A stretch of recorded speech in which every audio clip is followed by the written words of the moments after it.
Welcome to another Wichita Toy Train Club Lionel product review. I'm Zach Rabb. Behind the camera we have Chris, and today we're going to take a look at the new Lionel 440 Americans. Before we take an in-depth look at Lionel's newest brass hybrid models, a little bit of history. Of course, these are probably one of the two most famous steam locomotives ever to exist, the Union Pacific's 119 and the Central Pacific's Jupiter number 60.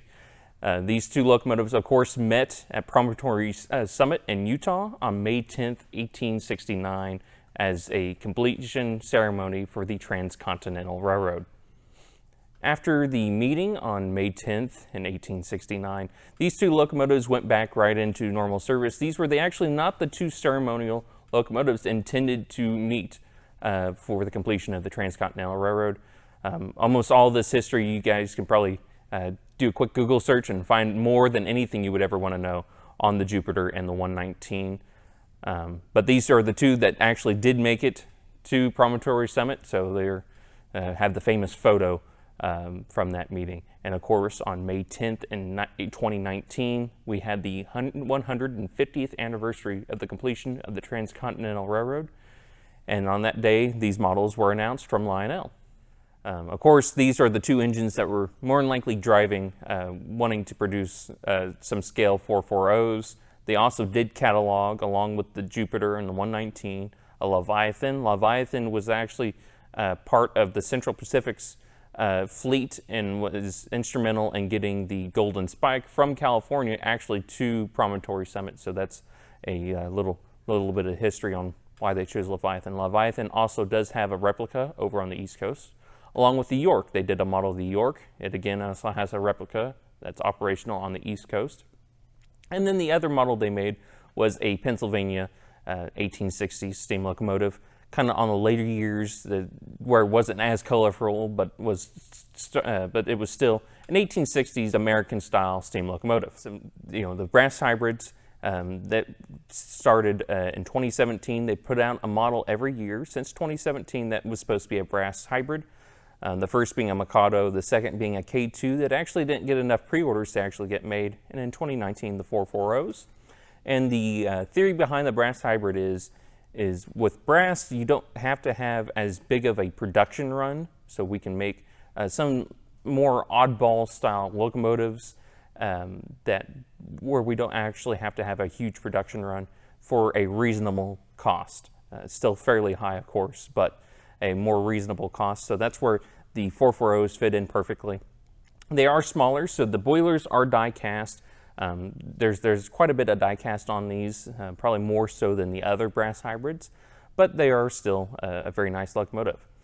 So along with all of that, these models here also do have the most up-to-date information that the historians have on what these locomotives would have actually looked like on May 10th, 1869. If you go onto Lionel's Facebook page, you can probably find a couple of live shoots along with the announcement on May 10th of 2019 and a couple other deals Ryan Kunkel has done, and you'll get all kinds of information, probably more than you would want to know. But they have tirelessly tried to get the look of these locomotives as exact as they possibly can. So these actually do not look exactly like the replicas at Promontory Summit. Most notably the green stripe on the 119. Originally we thought that was red. The historians have since changed their minds, looking at the different grays on the black and white photos and what the actual color palettes would have been in 1860s. Features on these models include Lionel's Legacy control system. Despite their small size, Legacy is still in these. There is no sound in the locomotives. The sound is in the additional cars. We'll get to those later. But with Legacy, they actually were only able to squeeze in their American Flyer boards. So it's not absolute full Legacy, but it is still technically Legacy. LED headlights on the York. It has a LED backup light and a maintenance-free motor, of course, and of course all kinds of brass, separately applied brass parts. Let's go in for a closer look. Now looking at the Union Pacific's 119 here, right up front. Of course, this whole thing looks stunning. It's hard to just look at one spot. But up here at the cowcatcher, We do have a lot of nice pinstriping on the cow catcher. We have this extra bar here. I believe that would be like a double heading type deal. I don't think it's actually long enough to actually do some double heading, but that's separately plied, looks very nice. We have a nice shiny 119 right up here. The front of the boiler does open, believe it or not. If I can grab a hold of it. It's there. You can see all the way back up in there where the motor's kind of just sitting in here like that. We have a beautiful looking headlight up here. It is an LED in it. It's a real white LED. I really would have thought Lionel would probably try to put a warmer one in there, but it is what it is. It's very nice, bright, looks very good. Of course, we have the very tall Cohn style stack, the longer smoke box here. You'll notice on the Jupiter has a shorter smoke box, and of course the big spark arrestor for the wood fired. And that was some of the differences that they can do with the brass versus otherwise we would have had to have two completely different molds for the Jupiter and the 119. Moving along though, we have a nice, real shiny cylinder right here that looks beautiful. Again, all kinds of brass, separately applied parts. I mean, these things are just stunning. All the craftsmanship and even the bell cradle up here is just amazing. Moving down here, we can see our sand dome here. We have, I think, sand steam dome. I'm not really sure now looking at it. But we have throttle linkage right here, which is very nice. Nice handrail running down the side of the locomotive. The reason why I say sand dome, looks like we got a pipe that comes down right in front of our front driver here. But it has a beautiful picture on the side of that dome there, and all kinds of things on the top. I think Ryan said they were trying to put on the top dome here that they just, these things are just so small. At some point, you just lose that. You can't really see it. But it is very beautiful. We have the brass straps down the boiler that again look wonderful. Moving along, we have a nice polished steam dome and whistle dome here. Of course, all these other levers and so forth are working along up here. We have a single stage air compressor right here, probably just been for locomotive brakes. There wouldn't have been a true full-blown air brake system on an 1860 steam engine. The drivers, again, very nicely done. On the rear driver, there is a traction tire, and in the box you will get a couple spare traction tires along with a small wrench in order to take this side rod off and change that tire. Now looking on the inside of the cab of the 119 here, as you can see, there's all kinds of things on the inside. There are no figures, which I thought was kind of odd, but they shoved all kinds of other things in there. You can see the throttle, Johnson bar, gauges.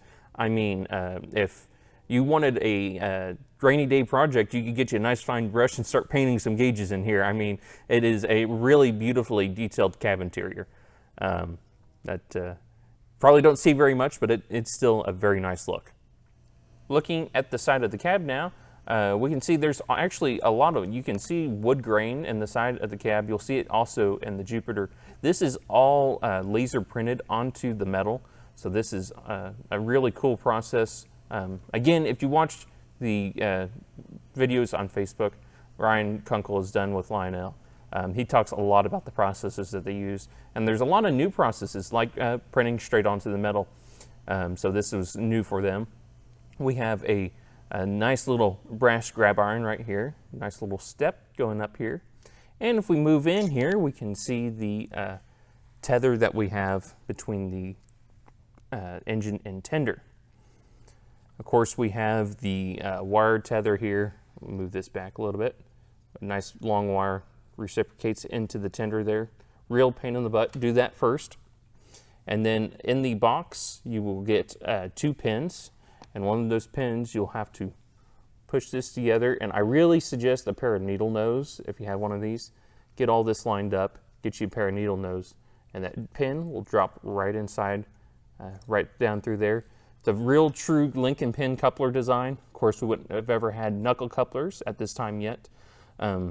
Lionel did say in their features page that the tender can be adapted for a knuckle coupler setup if you so choose, but I hadn't seen like a KD style mounting pad or anything. But of course this here wouldn't change. You would always have that pin between the engine and tender, but still very cool. Now looking at the 119's tender, of course this is the probably the bigger spot on the different colors compared to the actual replica currently. Of course that's as of 2020. If this is 10 years down the road, you never know. But looking down it is a beautiful looking tender. It's got some heft to it. It is kind of wobbly. I don't know why. It just kind of is. Kind of funny, but nothing to worry about there.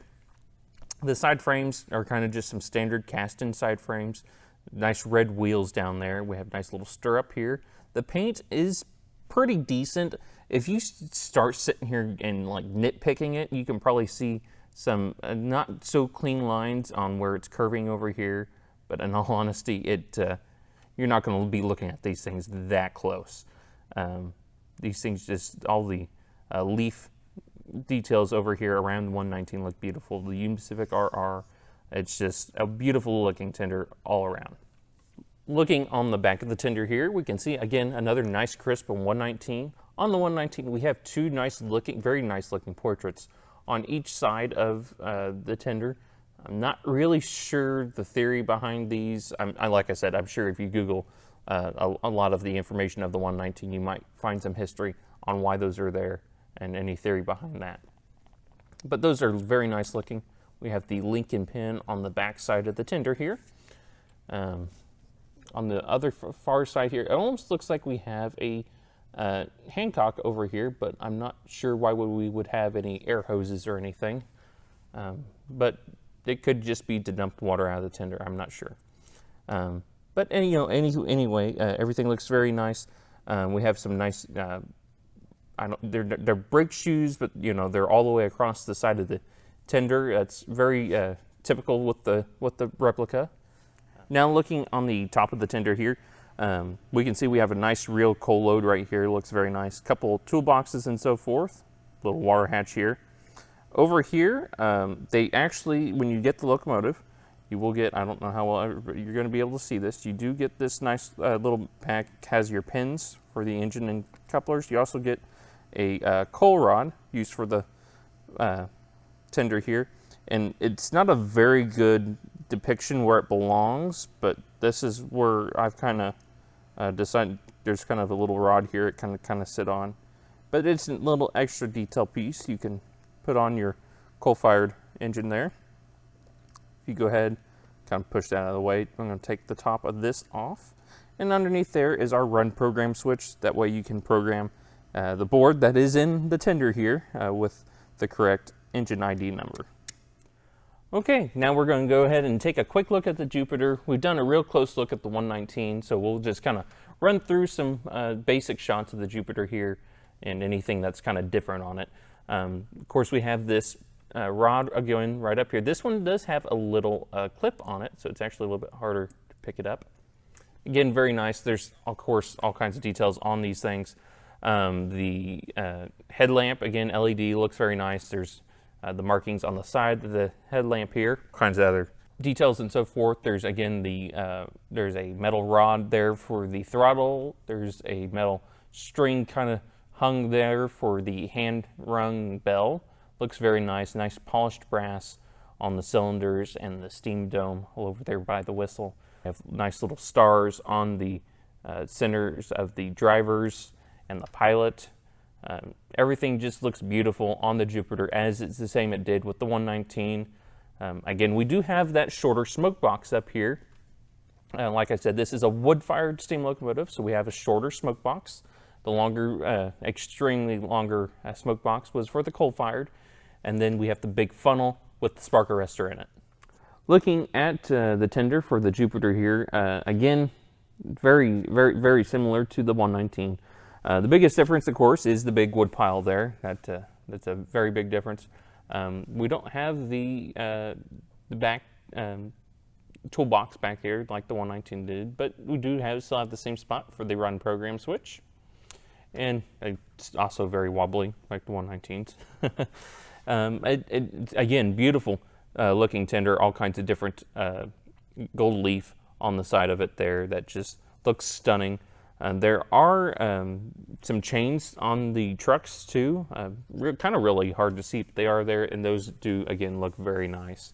Of course, the entire tender has a nice blue hue to it, which goes very nice with what a lot of us think of the Central Pacific's Jupiter to look like.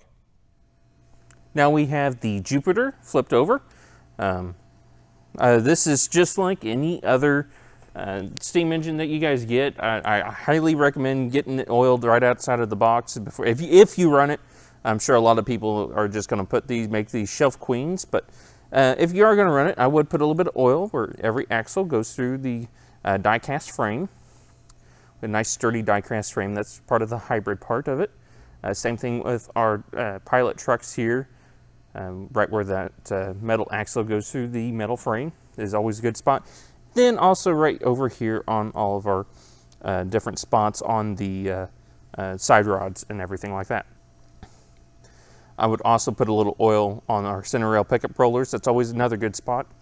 If you guys have these sitting on the shelf for, 5 or 10 years or something like that and decide you want to run it, I would highly recommend checking the grease on these. I'm sure these are something that's going to sit a lot. And the easiest way, our gearbox is right here. It looks like we have a couple of separately applied details here. Looks like we take these 2 screws out, that would get those out of the way, and then those 4 screws would give you access to the gearbox. Just making sure all that's greased and stuff before you guys run it, especially if it's been sitting. I've seen a lot of old Lionel grease get old and crusty. Just something to put out there for you guys to know. On the engine, on the bottom of the engineer side of the locomotive, you guys can't really see it very well. I'll put up a picture of it. Is where we have the sequential numbering, or the special numbering of the locomotives. So this Jupiter is 192 of 277. So that's a really cool deal. Again, this was part of the set. You would think with the special set through Lionel, you would have gotten the same number of engines. When we flip the 119 over, you'll see it's actually like 63 of 270. But again, you can see these are very small runs. So that's where the brass hybrid really helps with that. That way, that offsets that cost of actually having to do full tooling for an engine that they only run 277 of, just the Jupiters. That's not a very big run. Okay, we're actually on the underside of the 119 now. And I wanted to go ahead and quick and point out on the underside here, again, there's all kinds of details on these. We had those details that are kind of in the way of that gearbox back there. But this is all of the valve gear that runs the valves on the cylinders, and all of this is separately applied. I don't believe any of this moves actually with the engine, but it is still very cool. The boiler, you can tell, is a very rounded boiler. It's not, a half moon shape or anything like that. It is a very nicely done model. Now looking on the bottom side of the Jupiter here, or well, the tender of the Jupiter, sorry. And again, this is same thing. I'd always recommend, is just getting it flipped over, put some oil where the points of the axles go into the side frames. Is always a good spot, and of course the center rail pickup rollers. But as you can see, we had 2 center rail pickup rollers on the engine. We have 2 center rail pickup rollers here, so that gives us a good solid electrical contact on that center rail. And we have our wire tether here, and that gives it that full electrical footprint. That way it can get through switches and stuff like that. On this rear axle here, we have the Hall effect sensor, and that tells the board inside there how fast we're going. That's basically your speed control. There is the IR LED for the LCS sensor track. So you can run these over the LCS sensor track, and it would input all the information into the Legacy remote. And right in the middle, we do still have a Lionel Legacy serial number sticker right there. It does have the little Bluetooth symbol on there, and the box also has the Bluetooth symbol, but these are not Bluetooth equipped. Or I even tried. I didn't think they were, but I tried, and nothing even came on with those. Somebody gets it to work. Let me know. It'd be kind of interesting, but I do not believe they're Bluetooth equipped. So now we're looking at 2 2-packs here. We have the Union Pacific 2-pack and the Central Pacific 2-pack. I'll kind of talk about these, and we'll filter some images through here of these cars here. The 2-packs are the ones with the sounds for both engines. So this first car here and this car here both have sounds and, of course, speed sensor and stuff. So you put that right behind the locomotive, you get your whistle, your crew talk, and stuff like that. We'll go through the whole dialogue and stuff we have in here. There is a couple differences between the two sound cards, but there's not a lot. One of the things Lionel usually does with the brass hybrids is road-specific crew talk. We used to get that with old legacy engines, and then they got away with it. And then they put it in Invention line engines, and then they said they were going to do that with the brass hybrid line. We didn't really get that. We kind of just got some generic. Of course, crew talk wouldn't really happen with a 1860s style train. There's no radios or anything like that. So I see their point there. But I think if they would have put some effort into it for some like historical information of, you know, well, in this case with the Jupiter and the 119 and Promontory and everything like that, I think that would have been really cool. But nonetheless, it's still a very nice sounding sound card here and everything. The whistle sounds very much like the replicas. I believe they actually went out and took a recording of that whistle, so that's what's used in here. You can see on the front of both sound cards we have a pin for it to go on the back of the tenders, so that'll match up there. And then we'll show you as you move on. We got rid of the pins and they went to a simple drawbar system to make it a little bit simpler, coupling on any additional cars. The back two cars do have what looks like some seating and stuff in there. They both, all the cars do have frosted windows though, so it's kind of really hard to see. There's no lights in any of them, so there's not a whole lot to see there, but they do look very nice. So very bright yellow, if I do say so myself. But they are very nice looking. The only other 2-pack are the Woodruff sleeping cars, and I don't have a set of those to show you guys here. The Jupiter and the 119 was actually the Lionel store exclusive set that you're supposed to get the Woodruff sleeping cars along with the 2 engines. And those didn't get sent along. I think a lot of people ran into that issue. I don't know. Lionel must have counted wrong or something. I don't know what happened there, but it just didn't happen. I think they gave everybody a discount. They made everything right there. But so I don't have a set of those to show you. But Ryan did say on an unboxing video he did on Facebook, they will have the drawbar type system to add on to these cars here. Or if you don't have these cars, you'll be able to change out the front one to add the pin type deal. That way you can hook it straight to the back of one of the 440s. All right, now we got one of the sound cars flipped over. This is actually the Union Pacific sound car. You know, the Jupiter or the Central Pacific's just the same, just like all the others, just different sound card on the inside. And then, of course, the other cars just don't have center rail pickup rollers because there's no lights in them. But this is typical, again, with anything else. I'd put a little bit of oil right where those needlepoint axles go into the side frames. Sometimes a little bit of oil on those copper strips help. Sometimes those like to squeak. Just kind of depends what you guys run into.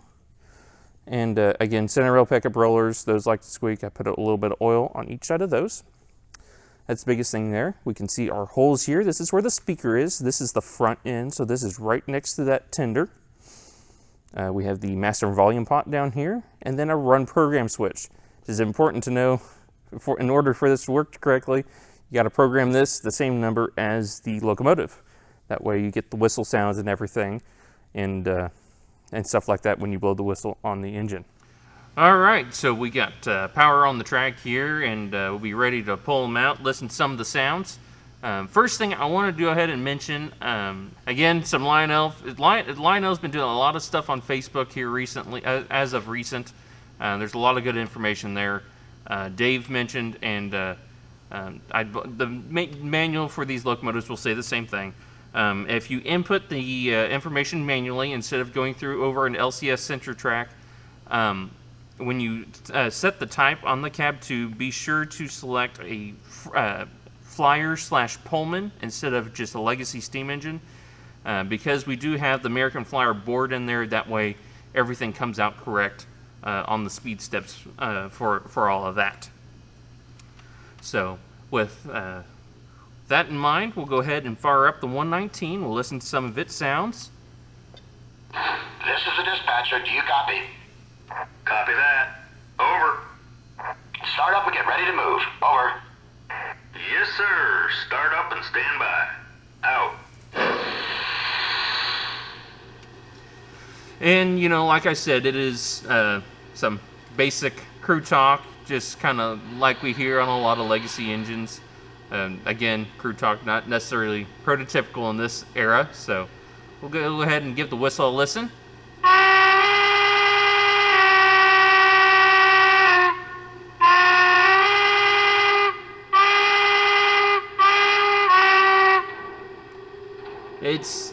It does sound very much like the replica. It's, for whatever reason, the quilling on this one seems really choppy. I don't think a lot of effort went into the quilling on these whistles, which is kind of a bummer. Go ahead and listen to the bell.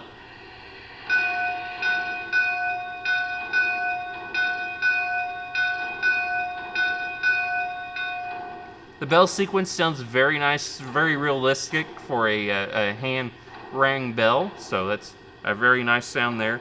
And it's just about all your typical stuff. We do have a coal load sequence here.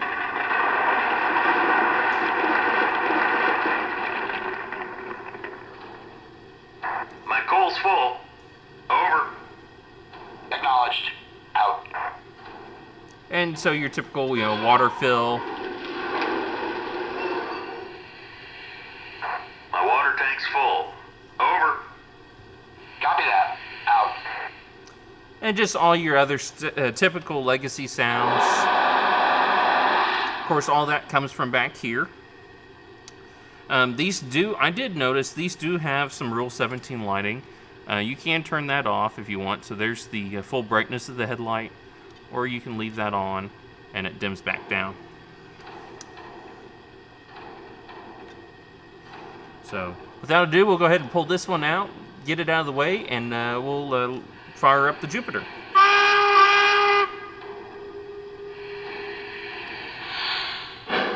Engine to dispatcher. Train is rolling. Over. Roger that. Have a good run. Out.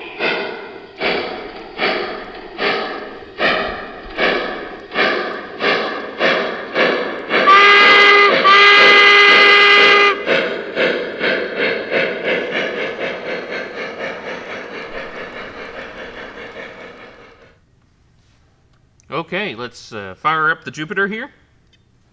This is the dispatcher. Do you copy? Copy that. Over. Please start up and stand by. Over. Yes, sir. We'll fire her up. Out.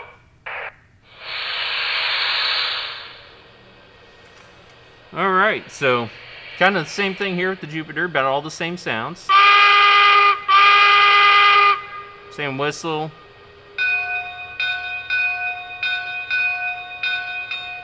And bell. About the biggest difference here is, let me go ahead and we'll fill up the wood. The wood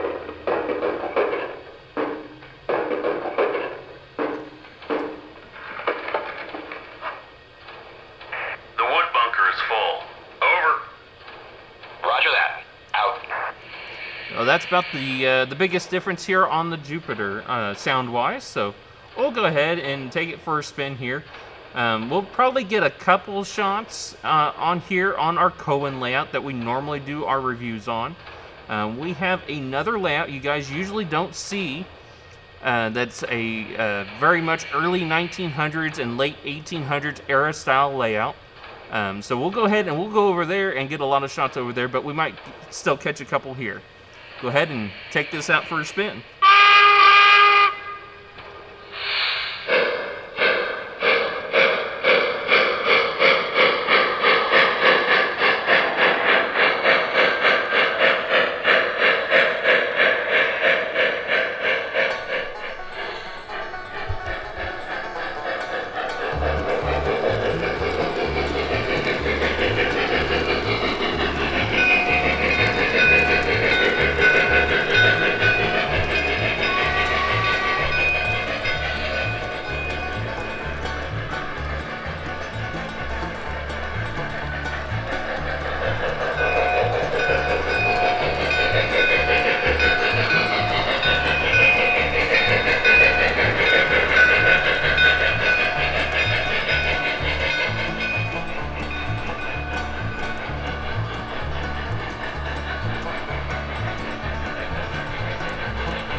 So as you guys saw, these things look and sound great.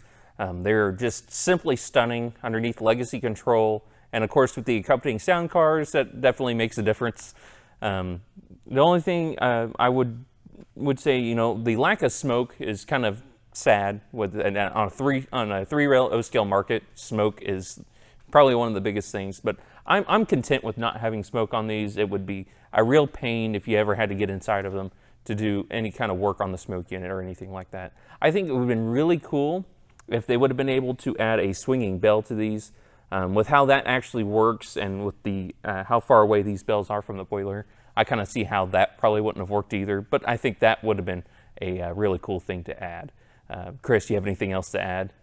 I think he pretty well covered it, other than my favorite parts really are how well Lionel did on the paint job, because they're overall, like you said, they're just stunning pieces of work, and Lionel really did a great job.